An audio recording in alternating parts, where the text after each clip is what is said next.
येत्या 24 तासात मान्सून कोकणात धडकणार तर 48 तासात विदर्भ आणि मराठवाड्यात मुसळधार पावसाची शक्यता, कुलाबा वेधशाळेचा अंदाज।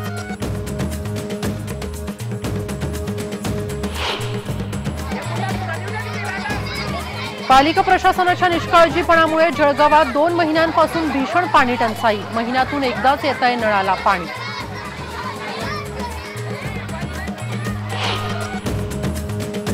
यवतमाळमध्ये काँग्रेसची चाय की चर्चा रंगलीच नाही, भाषण लांबल्यानं लोक मधूनच गेले उठून, काँग्रेसची चाय लोकांना पसंत पडलीच नाही। सेना भाजपवाल्यांनी कुठे नेऊन ठेवलाय महाराष्ट्र, अजित पवारांचा सरकारवर जोरदार हल्ला।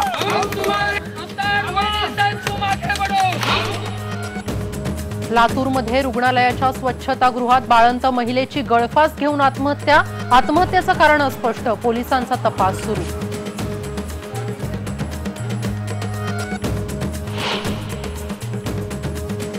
मराठवाड्यात ऐन पावसाळ्यात पीक कर्ज देण्यास बँकांची टाळाटाळ, उस्मानाबाद, बीड, परभणी शेतकऱ्यांची आंदोलनं।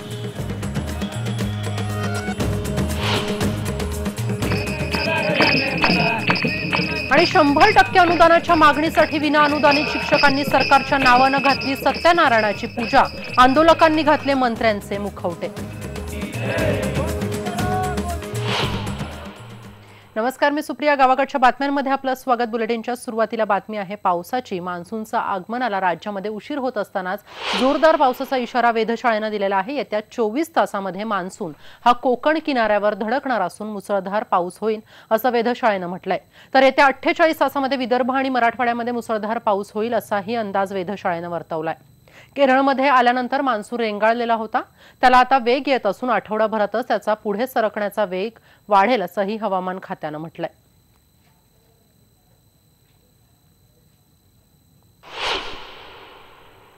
विदर्भात पावसानं उशिरा हजेरी लावली आहे, पण पाऊस उशिरा आल्यानं शेतकऱ्यांनी केलेली कापसाची पेरणी ही वाया गेली आहे।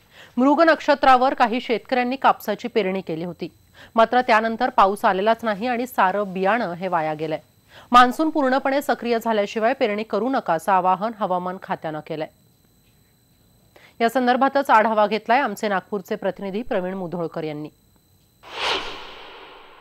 अंकुर फुटलाय एका दिवसाच्या पावसामुळे, नंतर हा पाऊस पूर्णपणे गायब झाल्यामुळे बियाणं जळायला लागलेलं आहे, त्यामुळे परत पेरणी जी आहे ती करावी लागणार आहे। त्यामुळे एकरी 2000 रुपयाचा खर्च झाला होता पेरणीसाठी, तो पूर्णपणे वाया गेलेला आहे। यासोबतच विदर्भामध्ये सोयाबीन उत्पादक शेतकरी, कापूस उत्पादक शेतकऱ्यांनी पेरणी करू नये जोपर्यंत मान्सून पूर्णपणे सुरू होत नाही असं आवाहन हवामान खात्याच्या वतीने करण्यात आलं आहे। आपल्याला काही शेतकऱ्यांना विचारूया की या संपूर्ण नुकसानीनंतर ते आता परत पेरणी करणार आहेत। काय सांगाल तुम्ही, मृग नक्षत्राच्या आधारावर तुम्ही पेरणी केली होती? हो, मागच्या आता हवामान खात्याने जो अंदाज वर्तवला होता की यावर्षी पावसाची शक्यता व्यवस्थित असल्यामुळे आम्ही पूर्व मशागत करून मृग नक्षत्राचा पावसाच्या अंदाजाने आम्ही आमच्या शेतामध्ये कपाशीची लागवड केली। 5 एकरामध्ये कपाशीची लागवड केल्यानंतर 11 तारखेला म्हणजे शनिवारी पाऊस आला आणि त्या एका दिवसाच्या पावसामुळे आम्ही जे लावलेले कपाशीचं जे बियाणे आहे त्याचं मोठ्या प्रमाणात नुकसान झालेलं आहे आणि आता ते बियाणं खराब झाल्यामुळे दुबार पेरणीचं आमच्यावर संकट ओढावलेलंच आहे। आणि शासनाने जे पीक विम्याची जी घोषणा केली होती ते बँकवाल्याकडे गेल्यानंतर त्यांनी असे सांगितले की पाऊस जोपर्यंत येत नाही तोपर्यंत आम्ही विमा काढू शकत नाही, त्यामुळे आम्ही पूर्णतः नुकसानीच्या याच्यात आहोत। आणि बरं भाऊ, तुम्ही सांगा तो किती खर्च आला एकरी, तुम्हाला परत किती खर्च येणार? एकरी 1800 ते 2000 खर्च आला एकरी। विदर्भामध्ये सोयाबीन उत्पादक शेतकरी जे आहेत आणि कापूस उत्पादक शेतकरी आहेत यांनी मान्सून पूर्णपणे येतपर्यंत थांबावं असं आवाहन हवामान खात्यानं केलं आहे। त्यामुळे घाई न करता जोपर्यंत पूर्णपणे मान्सून सुरू होत नाही तोपर्यंत पेरणी करू नये असं हवामान खात्यानं पुन्हा एकदा स्पष्ट केलं आहे। Video Vinay Shukla, Praveen Mudholkar, IBN Lokmat, Nagpur. जळगावात धरणगाव पालिका प्रशासनाच्या निष्काळजीपणामुळे शहराला फक्त 2 महिन्यापासून भीषण पाणी टंचाईला सामोरं जावं लागतंय। महिन्यातून फक्त एकच दिवस नळाला पाणी येतंय आणि तेही केवळ 10 मिनिटांसाठी। पाण्याचे सगळे स्रोत आटल्यामुळे पालिकेला टँकरनं पाणी पुरवठा करावा लागतोय, तर शहराला पाणी पुरवठा करणाऱ्या विहिरींनीही आता तळ गाठलाय, त्यामुळे नागरिकांचेही प्रचंड हाल होत आहेत। पाणीच मिळत नसल्यामुळे महिला हंडा न घेता 700 लिटरची पाण्याची टाकी ही डोक्यावर घेऊन पाणी मिळवण्याचा प्रयत्न करतात। सध्या शिवसेनेची इथे सत्ता आहे, पण पाण्याचा प्रश्न सोडवण्यात त्यांनाही यश आलेलं नाहीये।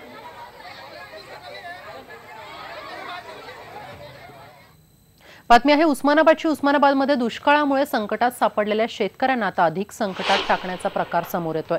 संकटात सापडलेल्या शेतकऱ्यांना खरीप हंगामासाठी पीक कर्ज देण्यास महाराष्ट्र ग्रामीण बँकेने नकार दिलाय। राष्ट्रीयकृत बँकाही पीक विम्यासाठी शेतकऱ्यांचा छळ करत असल्याच्या तक्रारी शेतकऱ्यांनी केलेल्या आहेत। यात कहर म्हणजे शेतकऱ्यांची हक्काची बँक असलेल्या महाराष्ट्र बँकेने याबाबत मुख्यमंत्र्यांना पत्र लिहिलंय। शेतकऱ्यांकडे पीक विमा असेल तर इतर कर्ज देऊ शकत नसल्याचं या पत्रात लिहिण्यात आलंय। त्यामुळे ऐन पेरणीच्या तोंडावर शेतकऱ्यांना नवीन आर्थिक संकटाला आता सामोरं जावं लागणार आहे। याबाबत शासनाने लवकर निर्णय घ्यावा अशी मागणी शेतकरी करतात। महाराष्ट्र ग्रामीण बँक या बँकेने शेतकऱ्याला कसल्या प्रकारचं पीक कर्ज आणि पीक विमा देण्यास नकार दिलेला आहे आणि तसं पत्र माननीय मुख्यमंत्री यांना पाठवून दिलेलं आहे। या बँकेने तर म्हणजे कहरच केलेला आहे। एक तर शासन एका बाजूने आम्हाला सांगतंय की सगळ्या बँकेने आम्हाला पीक कर्ज दिलं पाहिजे, त्या बँकेचं ज्या शेतकऱ्याकडे पीक कर्ज आहे किंवा मागील कर्ज आहे ते कर्जाचं पुनर्गठन आम्ही करणार आहेत। आणि आज रोजी तर असं समजतं की ही बँक आम्ही कसल्याही प्रकारचं कर्ज देणार नाही आणि पीक विमा सुद्धा जर आलेला असेल या बँकेत तर आम्ही देणार नाही। थोडा आश्चर्य असं वाटते की महाराष्ट्र ग्रामीण बँक जो आहे पुनर्गठन करत नाही। त्यांनी आम्हाला लेखी तोंडी असं पण दिलेलं आहे सूचना की पुनर्गठन करण्यासाठी आम्ही सक्षम नाही आहे। पण ही बाब मी शासनाच्या निदर्शनास आणून दिलेला आहे की महाराष्ट्र ग्रामीण बँक जो आहे त्यांचा ॲटिट्यूड बरोबर नाही आहे, ते सहकार्य करत नाही। SLBC जो असतात राज्यस्तरावर त्या ठिकाणी सुद्धा आपण तक्रार नोंद केलेला आहे। पण जर MGB बरोबर काम करत नाही तर याचा अर्थ असा नाही की शेतकऱ्यांना त्रास होणार, याची काळजी घेण्याची जबाबदारी आमची आहे। म्हणून बाकी जो राष्ट्रीयकृत बँक आहे किंवा दुसरे बँक आहे त्यांच्यावर आपण टार्गेट जास्त देण्यासाठी आपण तयारी करतो आहे। लातूर शहरामध्ये एक धक्कादायक घटना घडली। एका बाळंत महिलेने रुग्णालयाच्या स्वच्छतागृहात आत्महत्या केल्याची धक्कादायक बाब समोर आली आहे। शौचालयात जाते असं सांगून या महिलेने स्वच्छतागृहातील खिडकीच्या गजाला साडीने गळफास घेऊन आत्महत्या केली आहे। तर शहरातील शासकीय वैद्यकीय महाविद्यालय आणि सर्वोपचार रुग्णालय गुरुवारी दुपारी घडलेल्या या धक्कादायक घटनेमुळे रुग्णालय परिसरात चांगलीच खळबळ माजली। महादेवी सोमनाथ दमदाडे असं आत्महत्या केलेल्या बाळंत महिलेचं नाव असून या महिलेने 5 दिवसांपूर्वी एका मुलाला जन्म दिलाय। मात्र आत्महत्या करण्याचं कारण अद्याप समजू शकलेलं नाहीये आणि याबाबतचा तपास सध्या पोलीस करतात। नातेवाईक वगैरे सोबत होते। नंतर मधल्या पिरियडमध्ये ज्या वेळेला सर्व नातेवाईकांना बाहेर ठेवून क्लिनिंग केलं जातं त्या पिरियडमध्ये ती टॉयलेटमध्ये गेले असता तिनं स्वतःच्या साडीने हँगिंग करून घेतलेलं आहे। ज्यावेळेस दुसरा एक पेशंट तिथे टॉयलेटमध्ये गेला तर त्यावेळेस ती निदर्शनास आली। त्यावेळेला आता एक सर्व इनकेस भरलेले आणि पुढची कारवाई पोलीस करत आहे।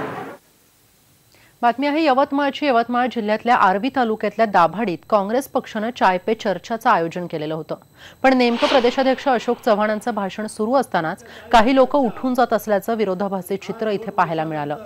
त्यामुळे लोकांना काँग्रेसची चाय पे चर्चा पसंत पडली नसल्याची चर्चा सध्या राजकीय वर्तुळात रंगली आहे। खरं तर मोदींनी 2 वर्षांपूर्वी इथंच चाय पे चर्चा आयोजित करून विदर्भवासियांची मतं ही भाजपकडे खेचली होती, पण आज 2 वर्षांनंतरही बळीराजाच्या स्थितीत काहीच फरक पडलेला नाहीये आणि म्हणूनच आज काँग्रेसने याच ठिकाणी प्रतिकात्मक चाय पे चर्चा या कार्यक्रमाचं आयोजन केलं होतं। तर काँग्रेसचे प्रदेशाध्यक्ष अशोक चव्हाण, काँग्रेसचे नेते दिग्विजय सिंग यांच्यासह अनेक ज्येष्ठ नेते या कार्यक्रमाला इथे उपस्थित होते। यावेळी बोलताना दिग्विजय सिंग यांनी पंतप्रधान नरेंद्र मोदींवर सडकून टीका करत कृषी कर्जमाफीची पुन्हा एकदा मागणी केली आहे। आज शेतकऱ्यांचे प्रश्न जे हालअपेष्टा होत आहेत त्या संदर्भामध्ये आवाज उठवण्याची भूमिका आमची आहे आणि कर्जमाफी हा आमचा प्रमुख मुद्दा आम्ही लावून आज आपण पाहतोय की मुख्यमंत्री म्हणाले होते की कर्जमाफी देणार नाही, हा काही एकच पर्याय नाही, पुनर्गठन आम्ही करू। कुठल्याही बँका पुनर्गठन करत नाहीयेत आणि म्हणून शेतकऱ्यांना बँकेपासून सुद्धा कुठलाही मदत मिळत नाही, वस्तुस्थिती आहे। अजित पवार यांची सांगलीमध्ये सभा झाली आहे। केंद्र सरकार आणि राज्य सरकारवर अजित पवार यांनी जोरदार टीका केली। शिवसेना आणि भाजप फक्त भांडणात मग्न आहे, जनतेचे प्रश्न सोडवायला सत्ता दिली की भांडायला लागतात। तर अजित पवारांचा त्यांनी सरकारला एक सवाल केलेला आहे। दाभोलकर हत्या प्रकरणातील मुख्य सूत्रधारांचा शोध घ्यावा, सनातनला पाठीशी कोण घालतंय हे जनतेला समजलं पाहिजे असं अजित पवार यांनी म्हटलंय। दाभोलकरांची हत्या झाल्यानंतर कदाचित हे सनातनवादी लोकांचं काम असू शकतं अशा प्रकारचं वक्तव्य सरकारकडनं बाहेर पडलेलं होतं। परंतु नंतर आमचं सरकार गेलं. या संदर्भामध्ये संपूर्ण वस्तुस्थिती लोकांच्या समोर आज तर पेपरला आलंय. अजून काही लोकांची नावं जे या संदर्भामध्ये त्यांना नकोच वाटत होते त्या लोकांची लिस्ट तयार केली. ही लिस्ट आता लोकांना कळली पाहिजे. कुणाची नाव होती, कोण ही संघटना चालवतं, त्याला पैसा कोण पुरवतं, त्याच्या पाठीमागचे सूत्रधार कोण आहे, कोणत्या राजकीय पक्षाला यांच्याबद्दल जाण किती आहे, हे सगळं कळलं पाहिजे ना.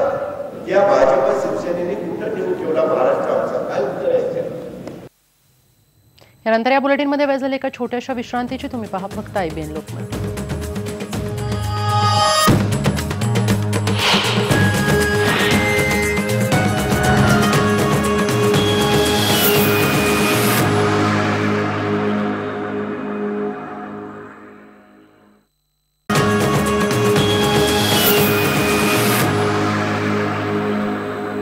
ब्रेकनंतर आपलं स्वागत. बातमी आहे कोल्हापूरची. पोलिसांना दारू पाजून खुनातल्या कैद्यांना पळवण्याचा प्रयत्न केल्याचा धक्कादायक प्रकार समोर आलाय. जिल्हा सामान्य रुग्णालयातल्या कैदी वॉर्डमध्ये हा सगळा प्रकार घडलाय. तर पोलिसांची कैद्यांसोबत दारू पार्टी इथे रंगलेली पाहायला मिळाली. कैदी वॉर्डला चक्क बारचं स्वरूप आलं होतं. मात्र पोलिसांनी छापा टाकून हा सगळा कट उधळून लावला आणि पोलिसांनी 5 जणांना ताब्यात घेतलंय.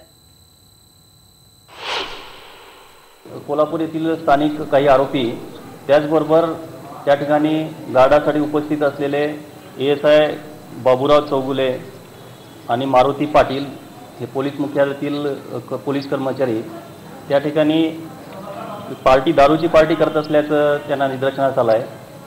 त्या ठिकाणी PSI आठरे आणि यांचा स्टाफ पाहता सगळ्या लोकांची त्या ठिकाणी पळापळ झाली. त्यामध्ये आरोपी क्रमांक 2 ते 4 यांनी पळून जाण्याचा प्रयत्न केला. त्यासाठी त्यांनी टेरेसवरून उड्यासुद्धा मारल्या. बाकीचे आरोपी त्या ठिकाणी जेरबंद करण्यात आले. बातमी आहे परभणीची. यावर्षी मान्सून लांबणीवर गेल्यामुळे चाऱ्यांच्या किमतीवर याचा परिणाम झालाय. चाऱ्याची किंमत ही दुपटीनं वाढल्यामुळे पशुपालक शेतकरी पुन्हा अडचणीत सापडलाय. परभणी जिल्ह्यातल्या शेतकरी पाला खाऊ घालून आपल्या जनावरांना पोसतोय. तर यंदा चांगला पाऊस पडणार या आशेनं पशुपालक शेतकरी आभाळाकडे नजर लावून बसला होता. पण सुरुवातीपासूनच पावसानं निराशा केली आहे. त्यातच आता जिल्ह्यात चारा उपलब्ध नसल्यानं इतर जिल्ह्यातून चारा आणावा लागतोय, ज्यामुळे हिरवा चारा आणि कडब्याचे भाव दुप्पट झाले. राज्यामध्ये गोवंश हत्या बंदी कायदा लागू असल्यानं शेतकऱ्यांची जनावरं कमी होण्याऐवजी वाढतच चालली असून बाजारामध्ये या जनावरांना विकत घ्यायला कोणी तयार नाहीये. चाराच भेटना झालाय. कुठून आणायचा शेतकऱ्यांना चारा, कुठून ढोरायला आणून द्यायचा. याच्यामुळं पैसा जास्त झाल्याशिवाय चारा भेटना झाला. 3 वर्षाच्या दुष्काळामुळे शेतकऱ्याचे आज बे आले. 10 रुपयाला पेंडी मिळणारी आज 30-40 रुपयाला मिळत आहे.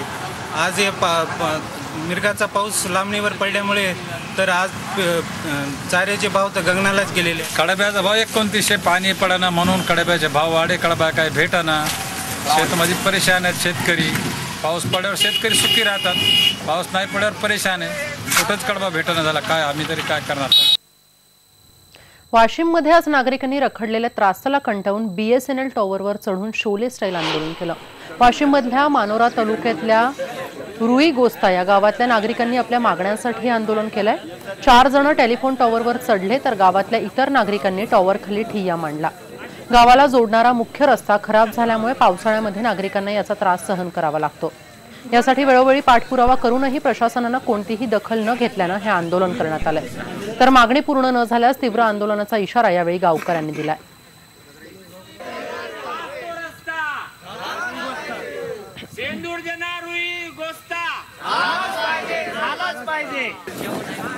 आज आम्ही शेंदूरजना येथील रुई गोस्ता रोड झाला पाहिजे ह्यासाठी आम्ही टेलिफोन टॉवरवर चढून ठिय्या आंदोलन सुरू केलेलं आहे. कारण आम्ही कित्येक वर्षापासून आमचे पदाधिकारी लोक आम्ही कित्येक वर्षापासून पाठपुरावा करत आहोत. तरी आमचं पाठपुरावा केला तरी कोणी प्रशासन आमचं दखल घेत नाही. पुन्हा इथं घेतो एक छोटासा ब्रेक. तुम्ही पहा फक्त IBN लोकमत.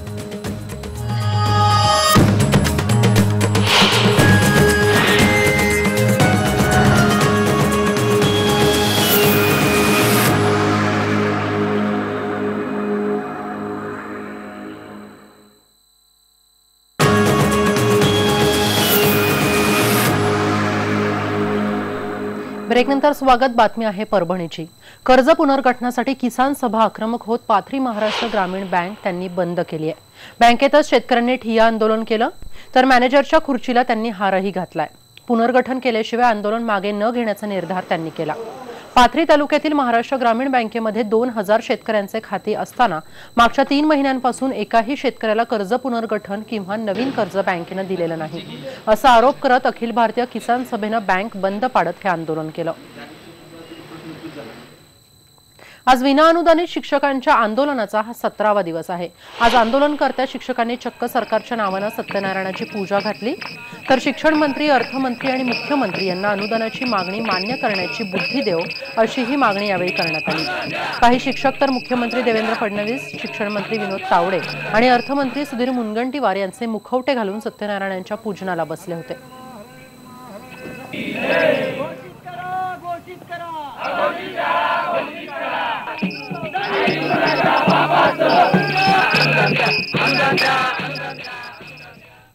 यानंतर या बुलेटिनमध्ये वेळ झाली इथेच थांबण्याची. तुम्ही पहा फक्त IBN लोकमत.